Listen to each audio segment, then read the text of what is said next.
În momentul în care voi aveți un plan, deja vă diferențiați de 99% din concurența voastră. În momentul în care vă puneți pe roate orice activitate financiară, economică și personală după un plan, deja v-ați diferențiat, și vă spun treaba asta de 2 ori, de marea majoritate a oamenilor cu care vă veți ciocni.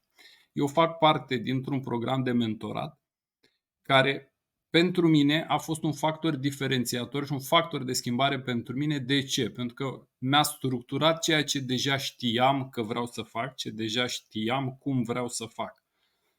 Doar prin simplu faptul că l-am transformat proiectul meu într-un plan concret de acțiuni pe săptămâni, zile, lucrul ăsta a fost diferențiator total în activitatea mea. Și ca să vă dau exemplul meu personal, planul meu a început acum 7 luni.